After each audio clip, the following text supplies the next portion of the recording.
नमस्कार दोस्तों, आप सभी को मैं मेरे श्री सत्य गाथा चैनल पर स्वागत करता हूँ।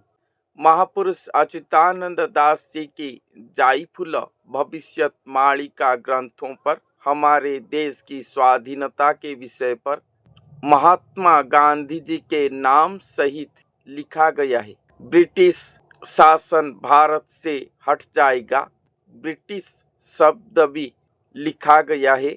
महात्मा गांधी जी के नाम भी भविष्यत मालिका ग्रंथों पर है कि मैं आप सभी को आज सुनाऊंगा। तत्सहित घोर कलयुग या महाकलयुग कब से आरंभ हुआ है उसके बारे में भी इस पुस्तक पर लिखा गया है। मैं जो आप सभी को सुना रहा हूँ महापुरुष अच्युतानंद दास जी की जाइफुल भविष्यत मालिका पुस्तक पंक्ति नंबर 62 से 91 तक आज मैं आप सभी को सुनाऊंगा। ये सभी पंक्तियों के अंदर अनेक बातें लिखा गया है जिसको आप जरूर सुने।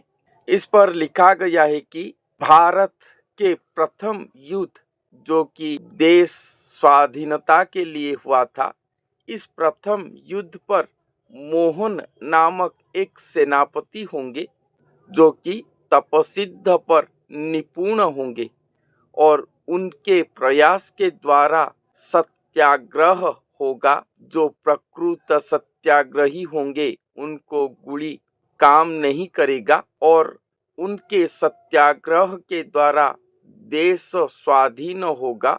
जबन भारत को छोड़कर चले जाएंगे। ये सेनापति का नाम मोहन होगा।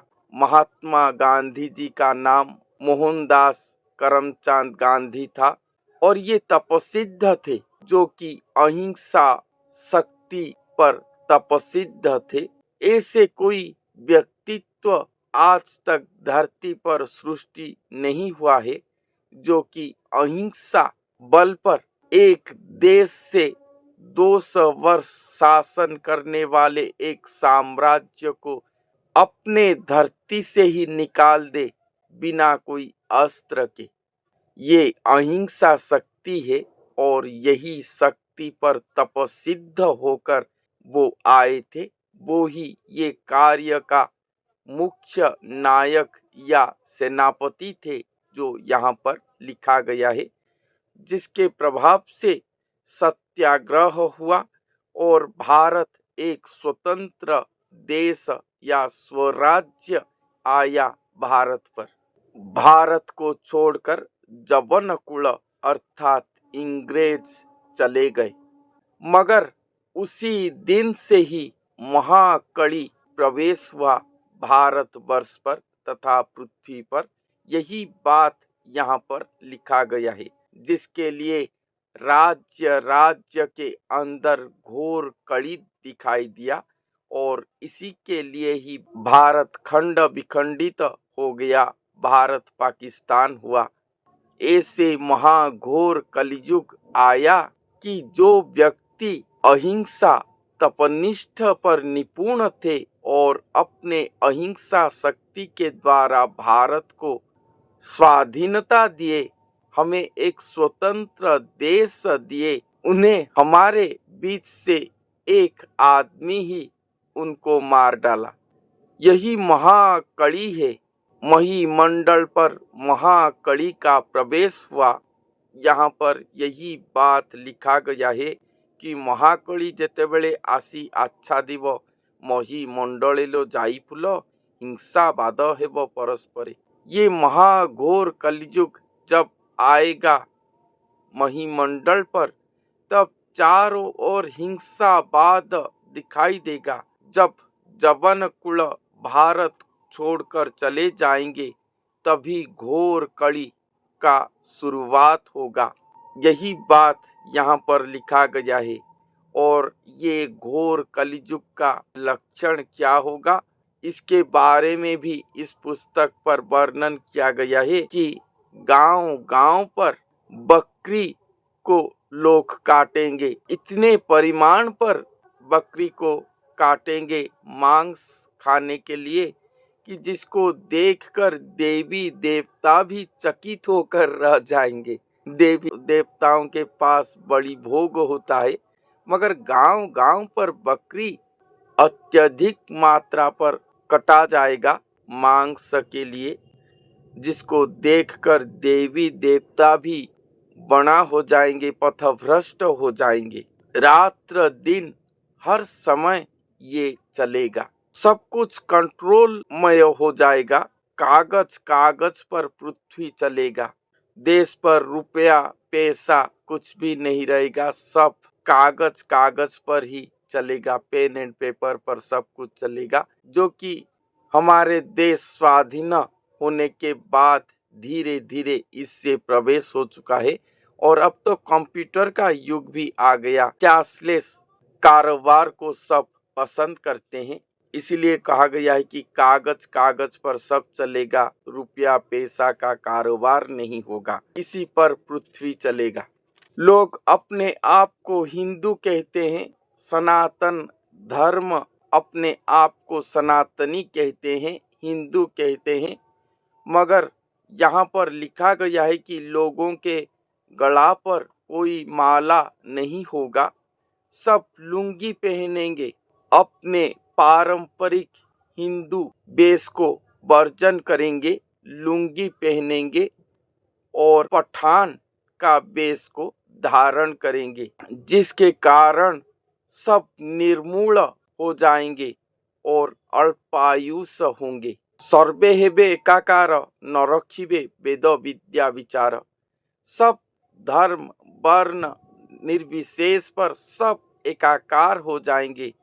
कोई वेद विद्या पर जो जाति वर्ण का प्रभेद रखा गया था उसका कोई विचार नहीं रहेगा, सब एकाकार हो जाएंगे और सभी लोग मिथ्यावादी होंगे। ये बात यहाँ पर लिखा गया है।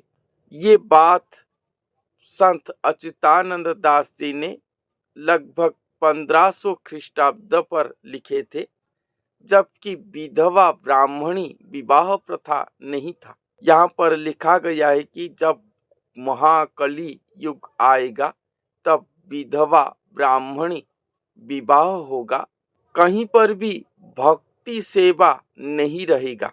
अपने खुड़ी पियूसी को लोग हरेंगे, मातुल भाणजी के साथ कुसंपर्क रखेंगे, भाई भगनी के साथ अवैध संपर्क रहेगा, नाना अन्याय अत्याचार होगा, भोग प्राय सब कुछ लोग खाकर ताली मारेंगे, जिसके लिए ये सभी लोग चंडी के कोप का शिकार होंगे। नारीगण उग्र होंगे, पुरुषों को हतमान्य करेंगे और पर पुरुष पर रमण करेंगे। ब्राह्मण शूद्राणी के साथ और शूद्र ब्राह्मणी के साथ प्रीति करेंगे। राज्य पर गोदंडा चास वृत्ति होगा। बालक बालिका के मध्य कुसंपर्क रहेगा, जिसके लिए गुप्त पर अनेक बालिका गर्भ नष्ट किया जाएगा। सब पापाचार पर लिप्त हो जाएंगे। गायत्री को ब्राह्मण छोड़कर शूद्र की पराय जीवन अतिबाहित करेंगे, इसलिए सब ज्ञान शून्य हो जाएंगे। साधु वैष्णव जन मद्यपान करेंगे, वेश्या संग करेंगे और जुआ खेल पर निमग्न होंगे, इसलिए ये सब हैजा रोग पर नाश जाएंगे। बहु अन्याय होगा धरती पर, जिसके कारण भूमिकंप होगा, बिजली की प्रहार शून्य से होगा और समय समय पर तूफान आएगा। अब तो हर साल बिजली की प्रहार से 2500 से भी अधिक लोग मरते हैं, जो कि पहले ऐसे सुनाई नहीं दिया करता था। पूरी श्री जगन्नाथ मंदिर से पत्थर खसेगा, बारंबार खसता ही रहेगा। ये बात तो हो रहा है अभी।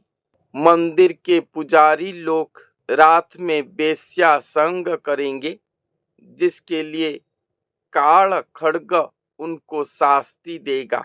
नवकोटि कांतानी धरती पर गांव गांव पर घूमेंगे और सारे पृथ्वी पर वो सब व्याप्त हो जाएंगे। इसलिए महापुरुष कहते हैं कि ये सभी लक्षण को देखकर ये समय को पहचानो और एकाक्षर को जाप करो, दिन रात गीता भागवत को अध्ययन करो। ये मैं नहीं कहता, ये 85 पंक्ति पर ये बात लिखा गया है कि समय को पहचान कर सब सावधान हो जाओ, एकाक्षर को जाप करो और गीता भागवत को गान करके अपने समय अतिबाहित करो, ताकि ये जो नवकोटि कांतानी जन सारे पृथ्वी पर व्याप्त हो गए हैं, उनसे आप सब रक्षा पा पाओगे। पापाचार कर्म से पहले अपने आप को निवृत्त करो। सप्त दिन मही हुलस्थुल होगा, चहल हो जाएगा। ऐसा क्या कुछ होगा धरती पर कि सप्त दिन ये मही चहल उठेगा, क्योंकि स्वयं उदय होंगे त्रिकूट पर। जिन्हें संत जन दर्शन करते हैं वो स्वयं उदय होंगे धरती पर। इसलिए संत कहते हैं कि अपने चार द्वार को एकत्रित करके कुल कुंडलिनी शक्ति को जागृत करो, तब भी जाके श्री हरि के दर्शन पाओगे। बिना सद्गुरु के कुल कुंडलिनी जागृत नहीं हो सकता, और जो भी करे हैं बिना गुरु के वो सुरक्षित नहीं है। इसलिए पहले सद्गुरु के आश्रय होना चाहिए और उन्हीं के आशीर्वाद से कुल कुंडलिनी को जागृत करना एकमात्र सतपथ है। ये महाकलियुग पर बहुत सारे नदियों पर बाढ़ आएंगे, शत लोग विनाश हो जाएंगे, अनेक जन संपत्ति नाश हो जाएगा और कुछ समय बारिश भी नहीं होगा। ये सभी बात अभी चल रहा है, रिसेंटली उत्तर भारत पर हुआ जो ये सभी जानते हैं।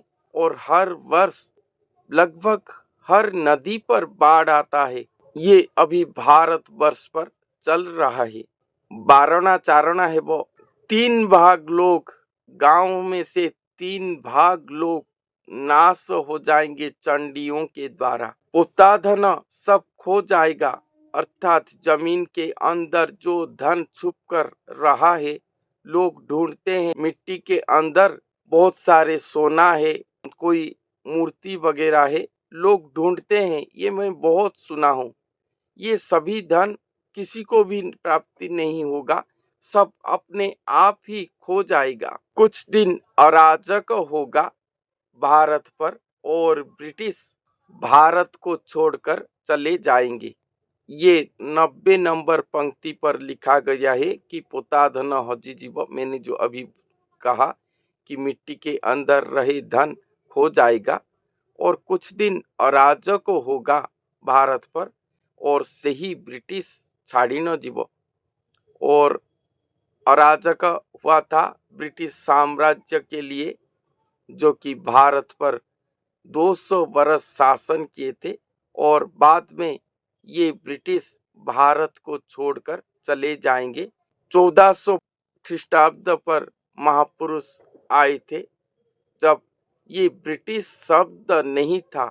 महापुरुषों ने अपने पुस्तक पर, अपने भविष्यवाणी ग्रंथों पर ब्रिटिश शब्द प्रयोग करे हैं और ये ब्रिटिश भारत को छोड़कर चले जाएंगे, ये बात भी यहाँ पर लिखन करे हैं।